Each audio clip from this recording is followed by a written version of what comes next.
But remember, do not give even a dime to your mother or you die. Welcome to African Folktales by Kate. If you're just seeing us for the first time, please like and subscribe for more unique African tales. The sun in Abuja does not just shine, it bites. It is a hot, angry sun that doesn't care if you are a big man in an office or a poor boy on the street. Emeka stood by the side of the road at the Federal Secretariat, his head spinning. He had walked from Nyanya to the city center because he didn't even have 100 Naira for a bus. He wiped sweat from his forehead with a handkerchief that was once white but was now the color of Abuja dust. He looked down at his feet and sighed. His right shoe was crying. The sole had peeled away from the top, and every time he took a step, the shoe went clack-flap, clack-flap. It looked like a mouth that was hungry for food. "Please, God," Emeka whispered, looking up at the glass buildings. "Just one job. Even if it is to sweep the floor. I just want my mother to stop selling corn in the smoke." Emeka was 24 years old. He had a degree in his bag, but in this city, a degree without a connection was just a piece of paper. He thought of his mother, Mama Emeka.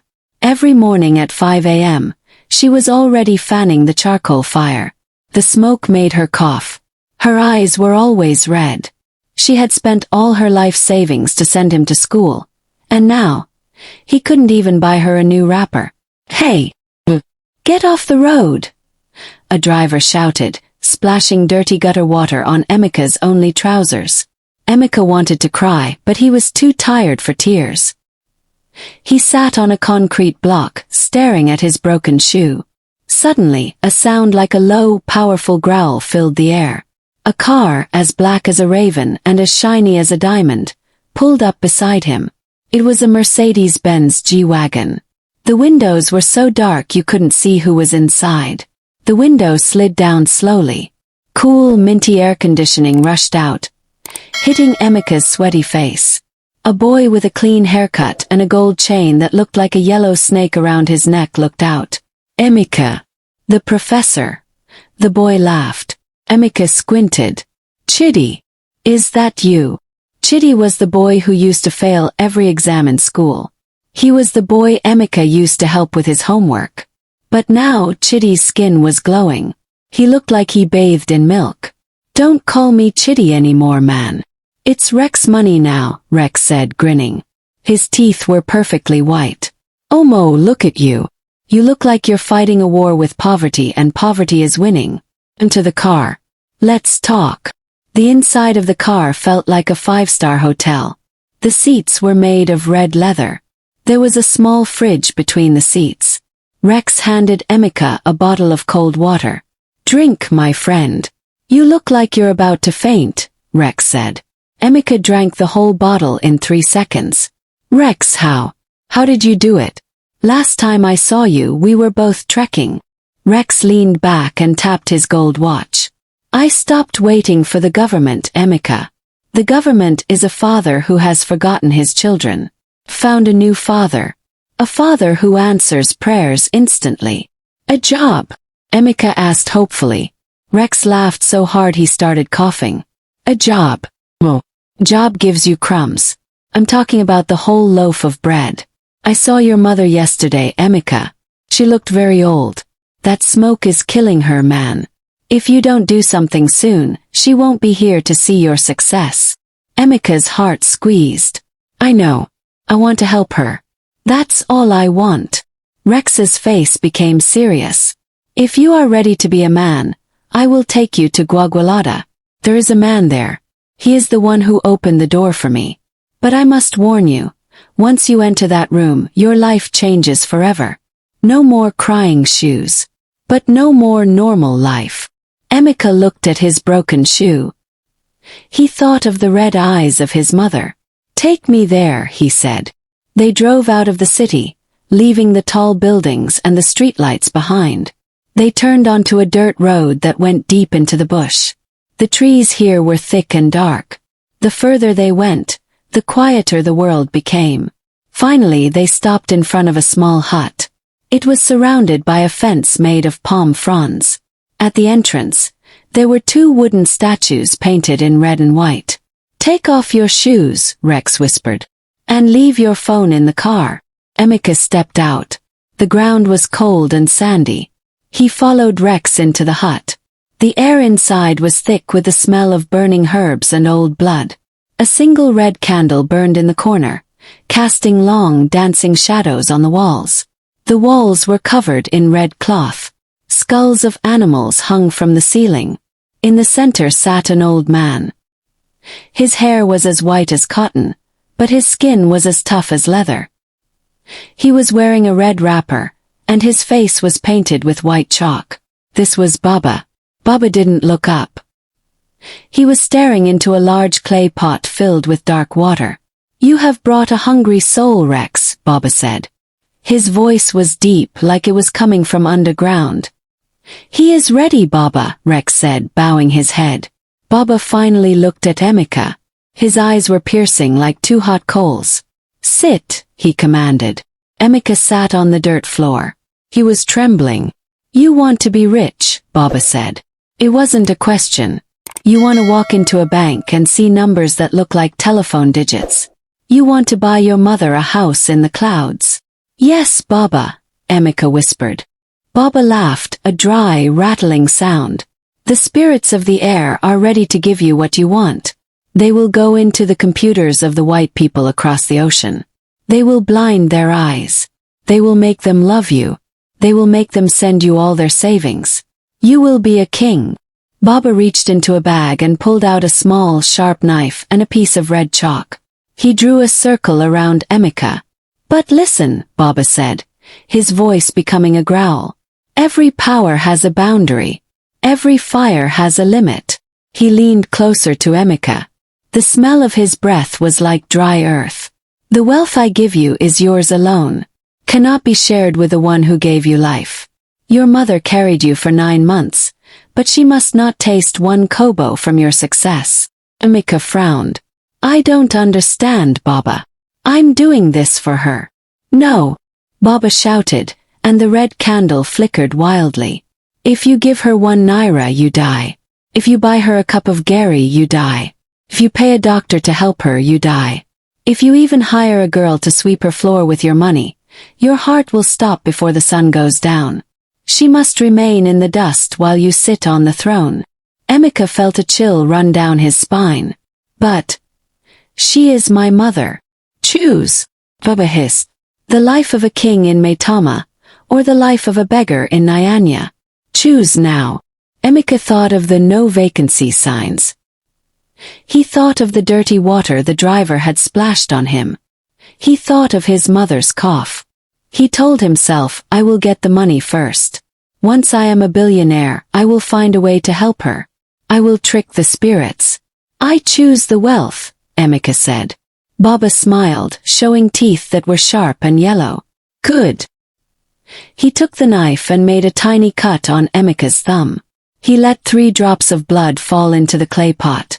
The water in the pot began to bubble and steam, even though there was no fire under it. "Go to the city," Baba said. "By the time you reach a bank, the spirits would have finished their work." The drive back to Abuja was silent. Emeka looked out the window, his thumb still stinging. "Don't worry," Rex said, breaking the silence. "The first time is always scary.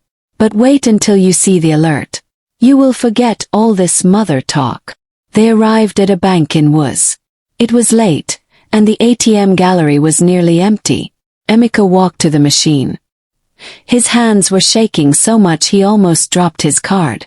He put the card in. He entered his PIN. He clicked on Balance Inquiry. The screen flickered for a second. Emeka closed his eyes. "Please, please, please." He opened one eye. 200 million naira. Emeka's legs turned into jelly. He collapsed against the cold glass of the ATM room. He checked again. It wasn't a mistake. 200 million naira. He was no longer the boy with the crying shoe. He was a multimillionaire. He walked out of the gallery, his head held high. He felt like he was walking on air. He looked at Rex, who was leaning against the G-Wagon, smoking a cigarette. I told you, Rex said, blowing smoke into the night air. Just then, Emeka's phone buzzed in his pocket. It was a text message. He pulled it out thinking it was another bank alert. But it was from his sister, Blessing. Emeka, where are you? Mama is coughing too much tonight. She is vomiting. We need to take her to the chemist, but we don't have money for the medicine.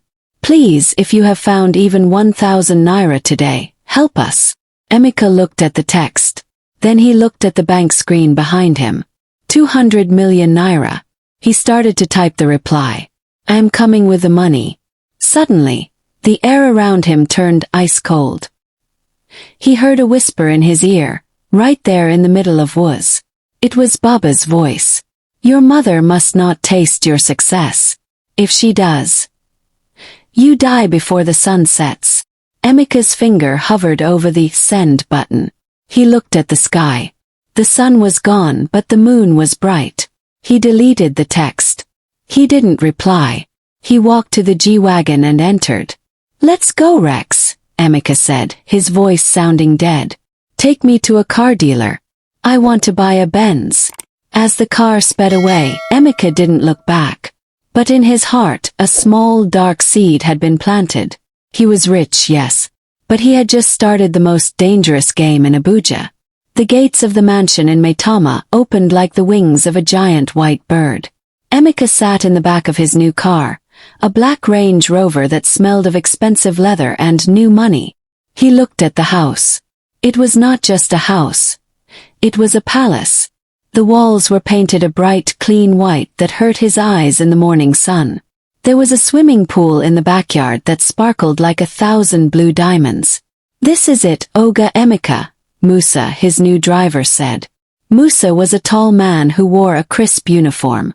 He didn't ask where the money came from. In Abuja, if you have money, nobody asks questions. They only bow. Emeka stepped out of the car.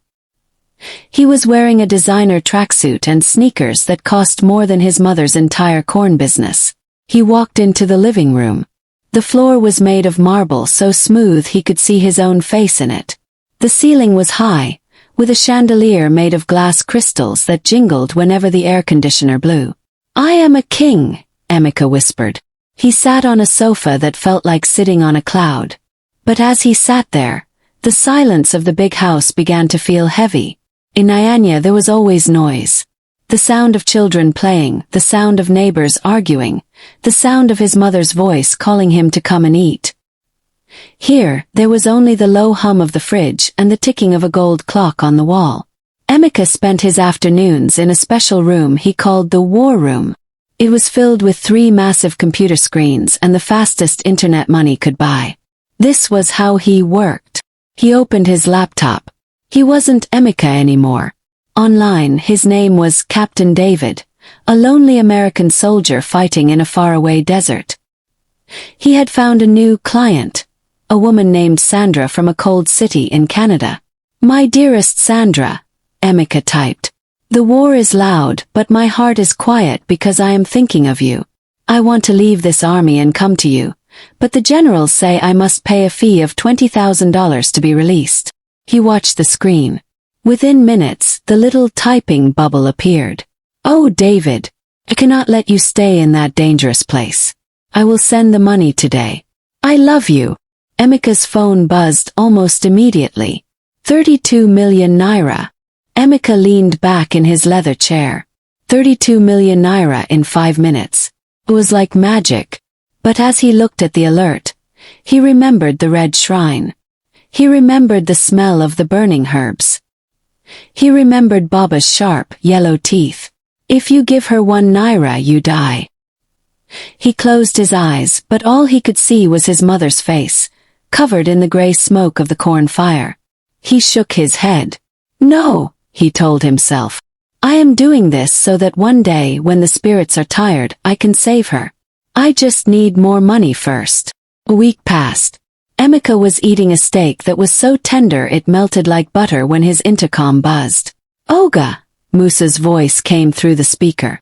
There is a young girl at the gate. She says she is your sister. She is crying, Oga. She looks very poor. Emeka's heart skipped a beat. Blessing. How did she find him? He had told no one where he was. He must have been spotted in the city by someone from the old neighborhood.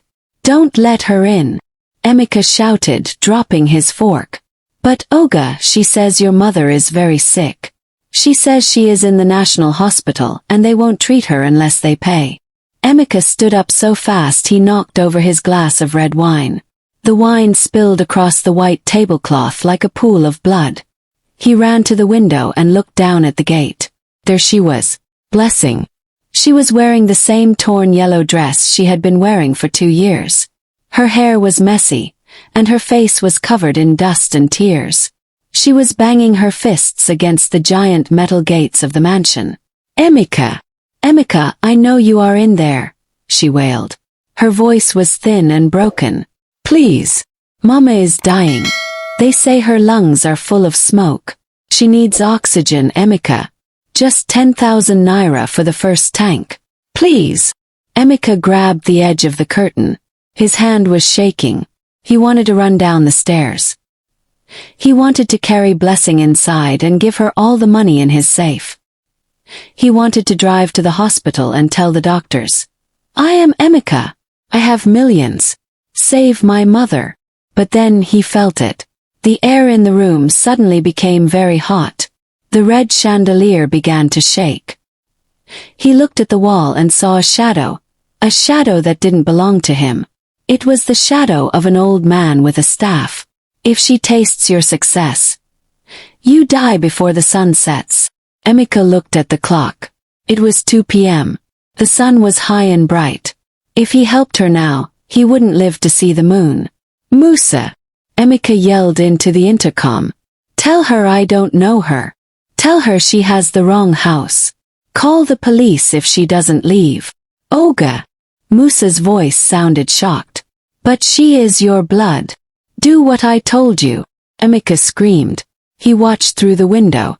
He saw Musa walk to the gate. He saw Musa speak to Blessing. Blessing shook her head, pointing at the house, screaming his name. Then Musa did something Emeka didn't expect. Musa reached into his own pocket and gave Blessing a small wad of crumpled notes. It wasn't much, but it was all the driver had. Even that made the house shake. Because Musa was Emeka's servant, paid with Emeka's money. The ground under Emeka's feet began to vibrate. A crack appeared in the marble floor, zigzagging across the room like a snake. Emeka fell to his knees. No, Baba. It wasn't me. It was the driver's own money. Emeka cried out to the empty room. The shaking stopped, but the crack remained. Blessing was finally led away from the gate by a security guard. She looked back at the house one last time, her eyes full of a hatred that burned hotter than the Abuja sun. That evening Rex came over. He brought a bottle of champagne that cost 500,000 naira. He saw the crack in the floor and the wine stain on the table. You're struggling, aren't you? Rex said, pouring himself a drink. She was at the gate, Rex, Emeka said. He was sitting on the floor, his head in his hands. My little sister. She was begging for 10,000 naira to buy oxygen for my mother. 10,000. I have 200 million, and I couldn't give her 10,000. Rex sipped his drink. 10,000 is the price of your life, Emeka. Is your mother's one day of breathing worth your whole future? If you die today, the money stays in the bank. Nobody gets it. At least if you stay alive, maybe one day you can find a loophole. Is there a loophole? Emeka asked, looking up with desperate eyes. Rex looked away. He didn't answer. Instead he said, I bought a new watch today. It's encrusted with diamonds. When I feel sad, I just look at how it shines. It reminds me that I am a winner. I don't feel like a winner, Emeka whispered. Then you aren't spending enough, Rex said. Tomorrow we are going to the club. We will throw money in the air until we forget who we are. That is the only way to survive this, Emeka. You have to kill the boy from Nyanya. You have to become the king of Maitama completely. That night, Emeka tried to sleep, but the house wouldn't let him. The air conditioner was set to the coldest level, but he was sweating. he kept hearing a sound. It was the sound of his old, crying shoe. He sat up in bed. Who's there? The sound was coming from the hallway. Emeka grabbed a heavy brass lamp from his bedside table. He walked to the door and opened it slowly. The hallway was long and dark. The gold-framed pictures on the walls seemed to be watching him. At the end of the hallway he saw a figure. It was a woman. She was sitting on the floor. She had a small wooden stool and a pile of corn. She was fanning a fire. But there was no wood. The fire was burning right out of the expensive marble floor. "Mama!" Emeka's voice was a tiny whimper. The woman didn't look up. She kept fanning. The smoke began to fill the hallway. It wasn't the sweet smell of roasted corn. It was a thick black smoke that smelled like burning hair and old graves. "I am hungry, Emeka," the woman said. Her voice didn't come from her mouth. It came from the walls. "I am so hungry. But the corn won't cook. The fire is made of gold, and gold doesn't cook food. Mama, please go away. I'll find a way to help you, I promise." The woman finally looked up. Her eyes weren't red from smoke anymore. They were two empty holes leaking black oil. "You promised me a palace," she said. "But you gave me a grave. Look at your hands, Emeka." Emeka looked down at his hands. They were covered in the same black oil. He tried to wipe it off on his silk pajamas, but the more he wiped, the more it spread. Suddenly the woman stood up. She wasn't small anymore. She grew taller and taller until her head touched the high ceiling. The smoke filled Emeka's lungs. He couldn't breathe. He was choking just like his mother was choking in the hospital. "If I cannot taste your gold," the giant woman roared, "then you will taste my smoke." Emeka screamed and fell to the floor, clutching his throat. He woke up with a start. The sun was coming through the window. He was on the floor of his bedroom. His silk pajamas soaked in sweat. There was no smoke. There was no giant woman. But when he looked at the marble floor, he saw something that made him scream again.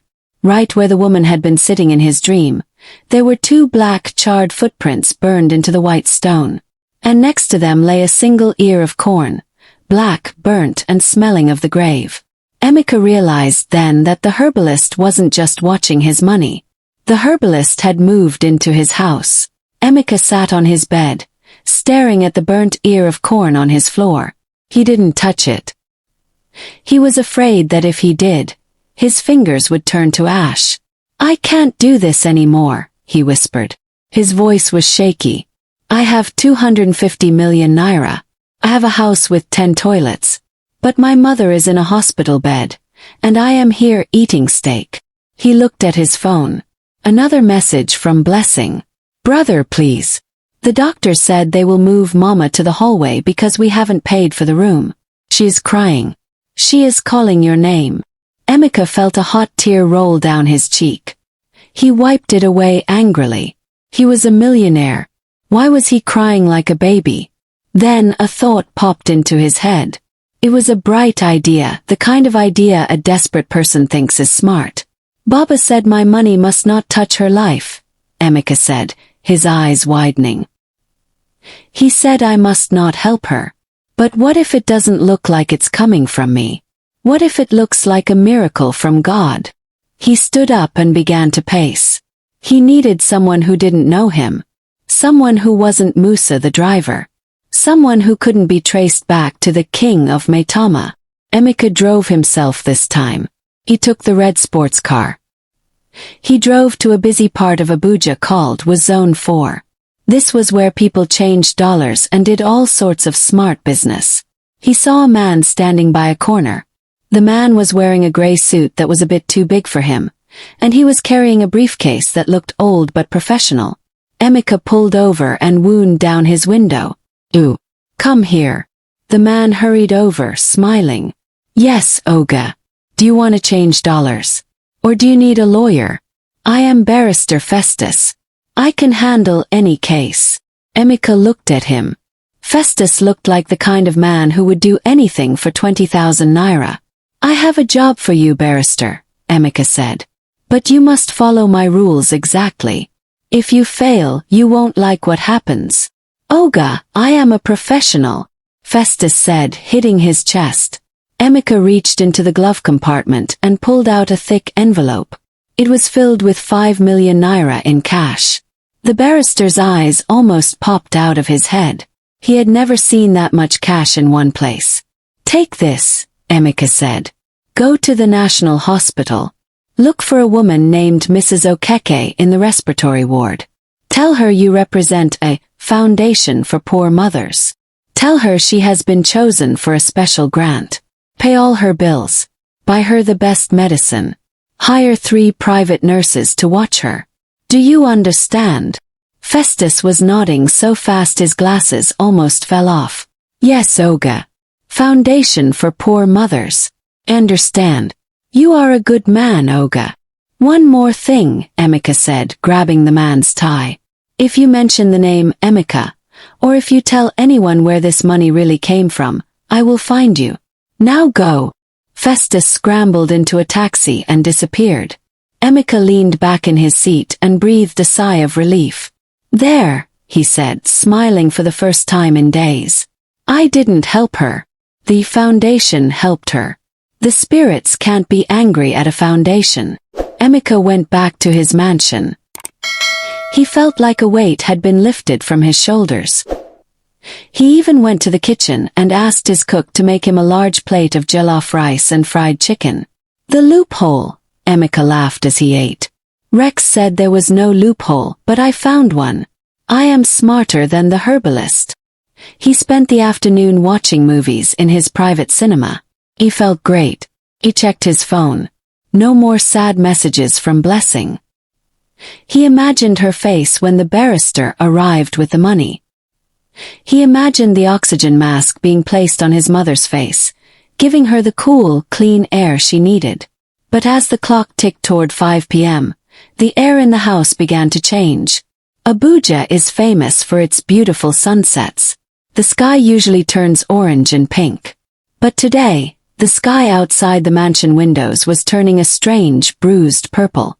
It looked like a giant bruise on the skin of the world. Emeka was sitting on his balcony, watching the sun go down. He felt a tiny twitch in his left eye.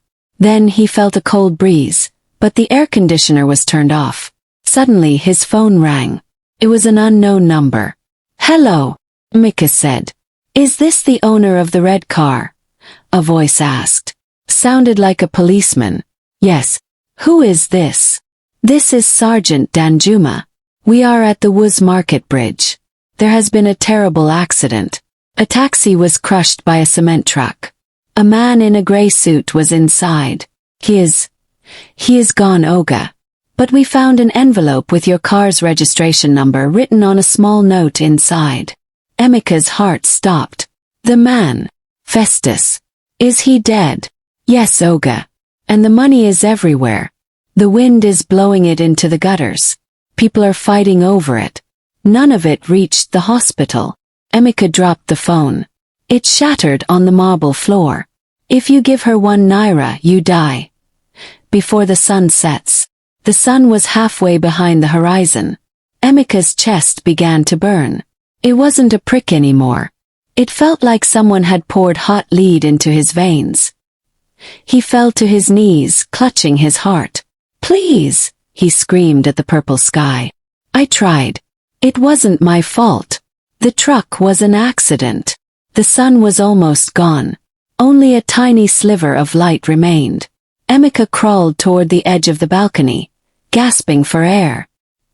He looked down at his beautiful garden. And there, standing in the middle of the swimming pool, was the herbalist. Baba wasn't in Gwagwalada anymore. He was standing on the surface of the water as if it were solid ground. He was wearing his red wrapper, and his white chalk face shone in the dark. You think the spirits are fools, Emeka? Baba's voice boomed, echoing off the walls of the mansion. Baba, I'm sorry. I just wanted her to live. The contract was clear. Baba shouted. He held up his staff. You tried to use a foundation to hide your hand. But the blood in that money is your blood. The spirits saw you in the car. They saw the envelope.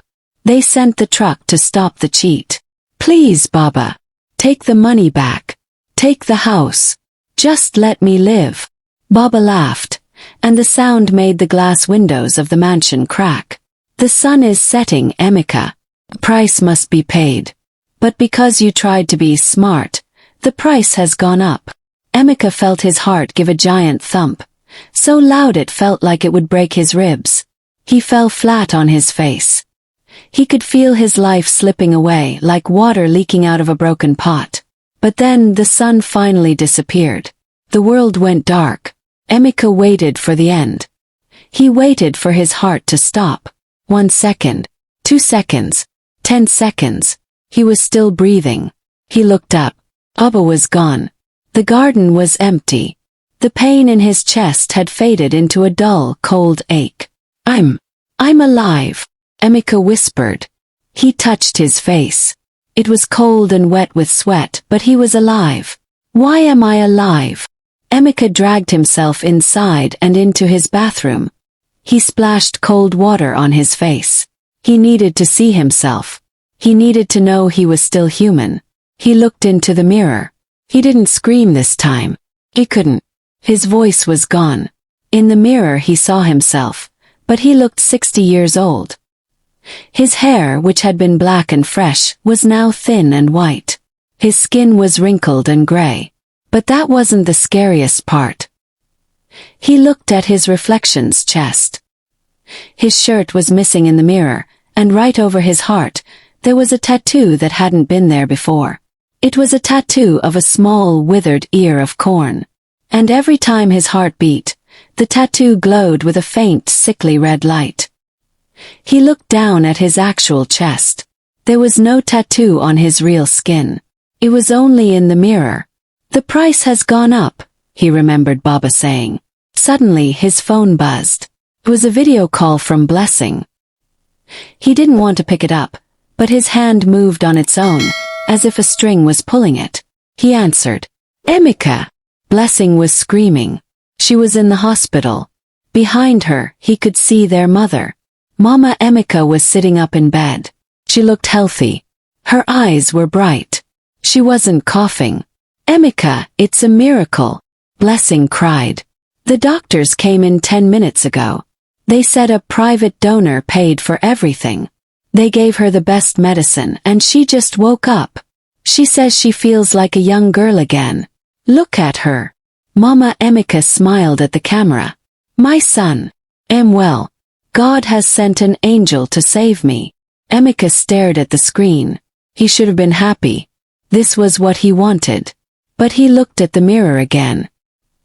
He saw his wrinkled, old face and the glowing corn on his heart. He realized what had happened.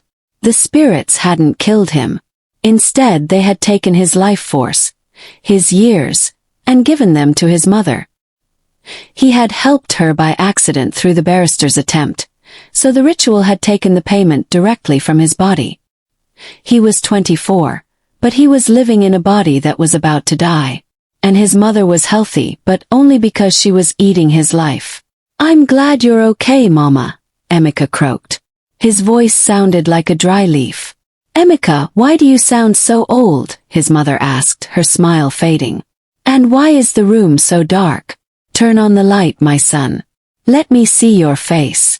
I can't, Mama, Emeka said, tears falling into the sink. The light. The light is too expensive. He hung up the phone. He sat on the floor of his multi-million naira bathroom and began to wail. He had saved her, but in doing so, he had become a ghost in his own home. He was a young man with a dead future, trapped in a palace that was now his tomb. Emeka spent 3 days inside his mansion with the curtains closed. He didn't want to see the sun, and he definitely didn't want the sun to see him. He moved slowly now. His joints creaked like an old wooden door. When he tried to climb the stairs to his war room, he had to stop twice to catch his breath. His heart, which used to beat like a drum, now felt like a tired bird fluttering in a cage. He walked to the large mirror in his dressing room. He hated this mirror, but he couldn't stop looking. The young, handsome Emeka was gone. In his place was a man with deep wrinkles, skin that hung loose on his bones, and eyes that were cloudy and gray. But the tattoo on his reflection was the worst part. The withered ear of corn on his chest was glowing brighter now. It was a deep, angry red. It looked like it was pulsing, drinking the very blood in his veins. "I am 24, Emeka whispered. His voice was a thin, raspy whistle. "I should be playing football. I should be chasing girls. Instead, I am looking for my walking stick." A loud honk at the gate woke him from his misery. It was Rex's money. When Rex walked into the living room, he was laughing, holding a gold-plated phone. "Emeka, boy. You won't believe the client I just hooked. She's a billionaire from..." Rex stopped. The phone slipped from his hand and fell onto the rug. "Emeka," Rex whispered, his face turning pale. "Who is this? Where is my friend?" "It's me, Rex," Emeka croaked.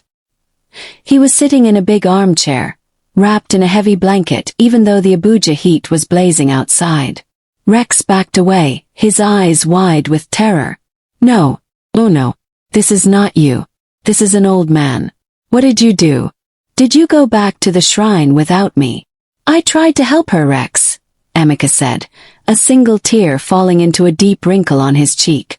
"I hired a man to take money to the hospital. The spirits stopped the money, but they took the payment from my body. They gave my years to my mother. She is healthy now. She is dancing. And I am dying." Rex sat on the floor, his cool big boy attitude completely gone. "I told you, Emeka. I told you the Baba doesn't play. You tried to be smarter than the spirits. Nobody is smarter than the spirits." "I can't live like this, Rex," Emeka said, grabbing Rex's expensive silk sleeve with a trembling bony hand. "I have millions in the bank, but I can't eat solid food. I have 3 cars, but I can't drive them because my eyes are failing. Please, take me back to Gwagwalada. I need to talk to Baba." Rex shook his head violently. "No way. I'm not going back there for a broken contract. Baba might take my youth too just for bringing you." "Rex, please," Emeka cried, and he started to cough. It was a dry, hollow sound. "You're the only one I have. If you don't take me, I will die in this house alone. I'll give you 50 million. Just take me there." Rex looked at Emeka. He looked at the mansion. He looked at the fear in his friend's eyes. 50 million, Rex whispered. He sighed and stood up. "Fine. But we leave now. And if things get ugly, I am leaving you there." The drive to Gwagwalada felt different this time. The first time, Emeka had been full of hope and hunger. Now he was full of pain and regret.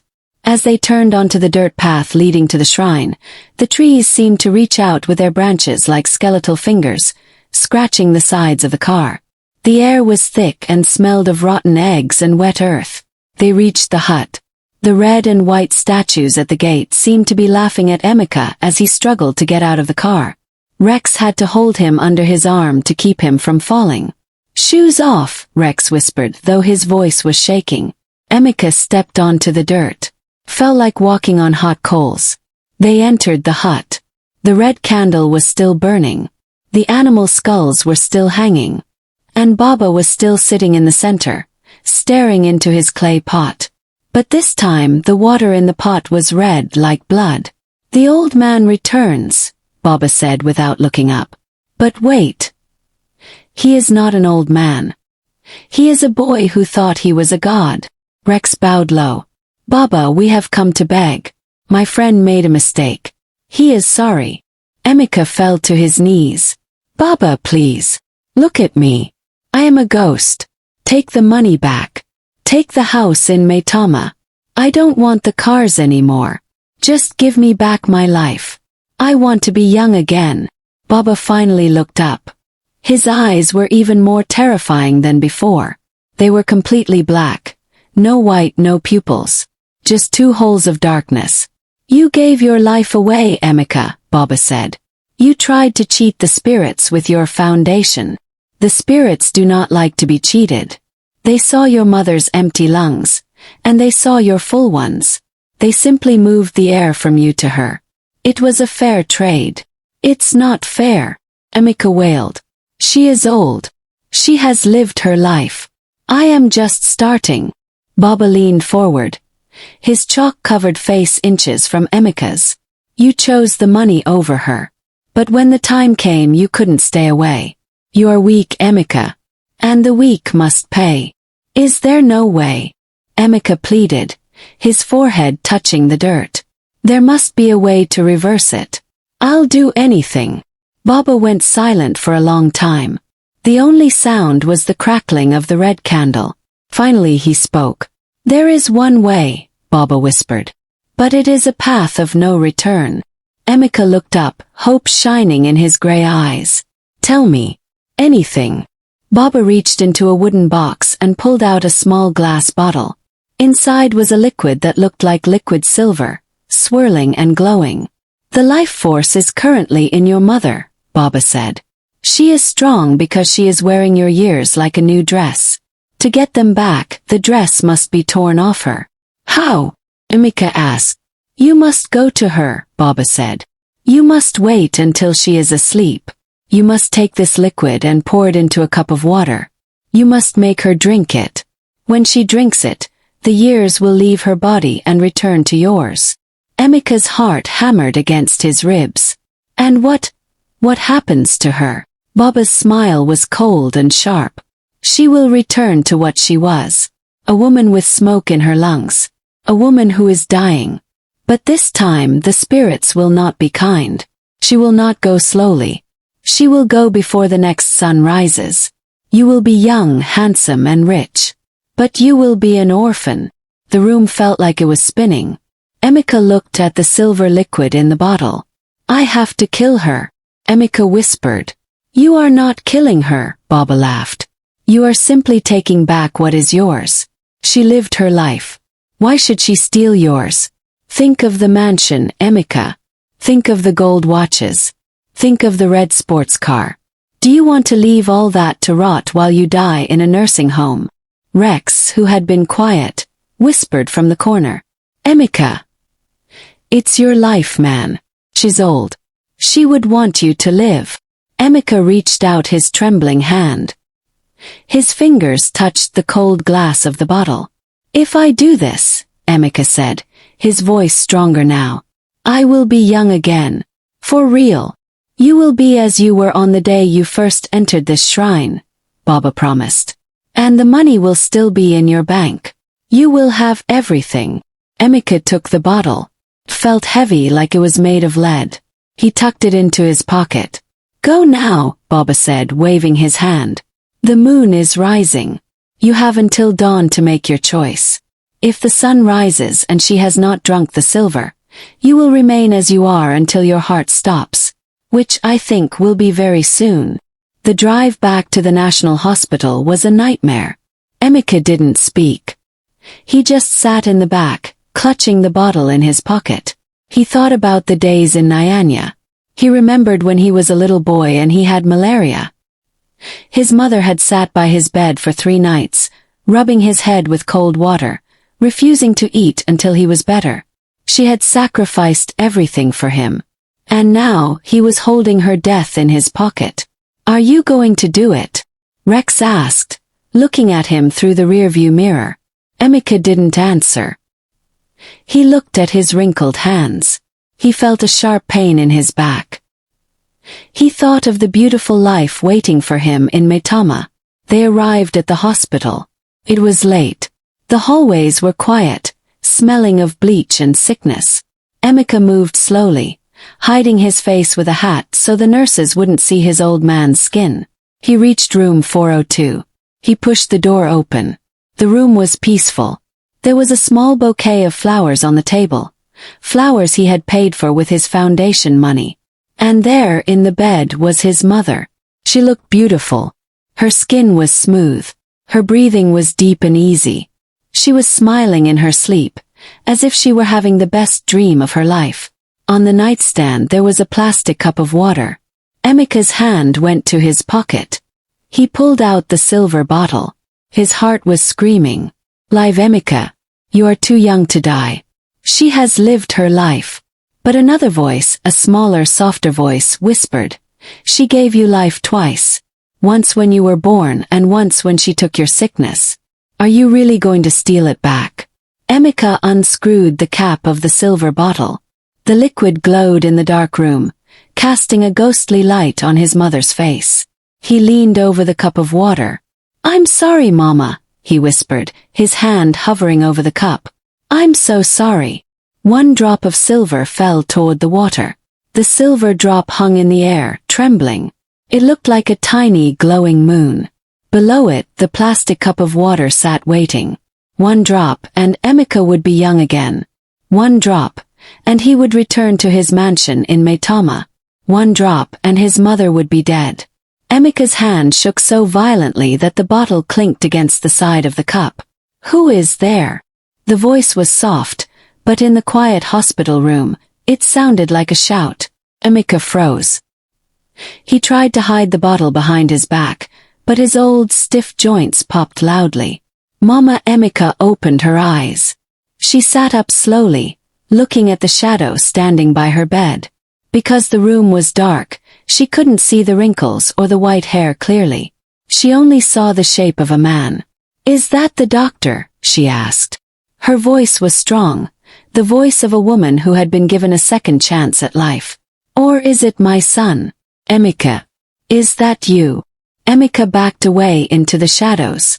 "No, Mama," he croaked, disguising his voice. "It is just a visitor. I am leaving now." "Wait," she said, reaching out her hand.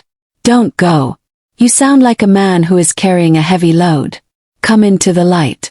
Let me see you." Emeka wanted to run. He wanted to burst through the door and disappear into the Abuja night. But his legs wouldn't move. He felt like his feet were rooted into the hospital floor. Slowly, he stepped into the pale moonlight coming through the window. Mama Emeka gasped. She saw the old man in the designer tracksuit. She saw the skin that looked like crumpled paper. But she looked deeper. She looked into his eyes, the same eyes she had kissed when he was a baby in Nyanya. "Emeka," she whispered. Her voice broke. "My God. What has happened to you? What has the world done to my boy?" Emeka fell to his knees by the bed. The silver bottle fell from his hand and rolled across the floor, but he didn't care about it anymore. He buried his face in the hospital bedsheets and sobbed. "I tried, Mama," he wailed. "I just wanted to buy you a house. I wanted you to stop selling corn. I wanted to be a big man in Abuja. But the price was too high." Mama Emeka reached out and rubbed his white hair. She didn't scream. She didn't call him a monster. She just cried with him. "I went to a place, Mama," Emeka said, his words coming out in a rush. "A place in Gwagwalada. I made a deal with a man in a red shrine. He gave me millions of naira. He gave me the cars and the mansion. But he said I must never help you. He said if I gave you one kobo, I would die." He looked up at her, his face wet with tears.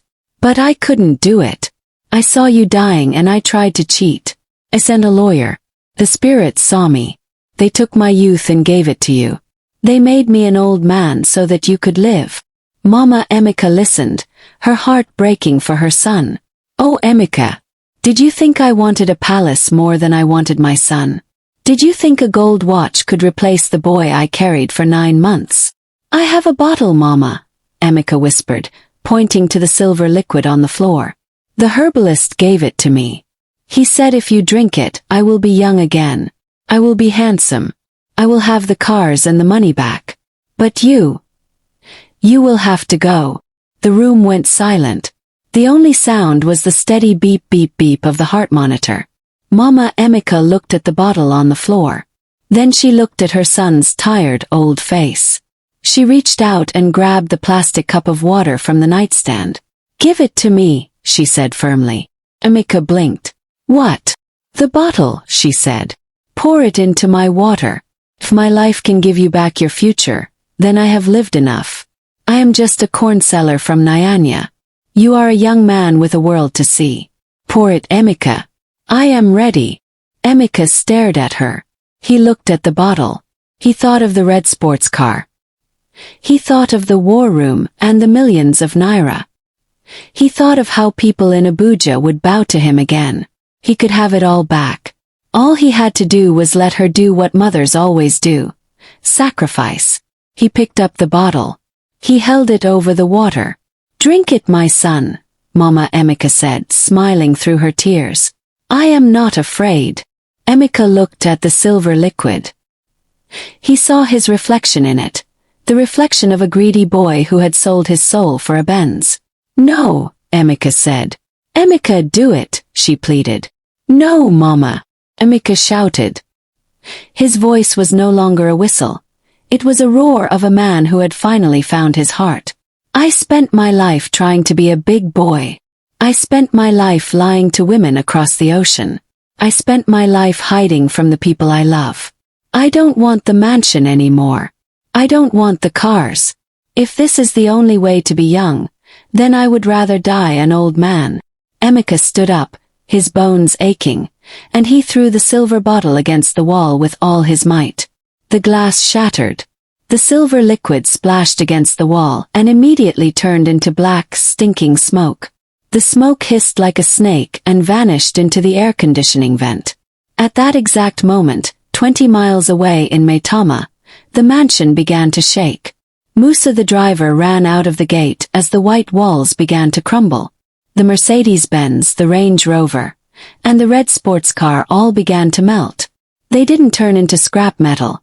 They turned into piles of stinking gray Abuja dust. The gold watches turned into dry corn husks. The millions of naira in the bank accounts vanished, leaving only a balance of zero. The king of Maitama was gone. Back in the hospital, the sun began to rise. It wasn't the angry, biting sun of the first chapter. It was a gentle, golden light that filled the room. Emeka felt a strange sensation. The pain in his joints was gone. He looked at his hands. The wrinkles weren't disappearing, but they weren't heavy anymore. He was still old, but he felt light.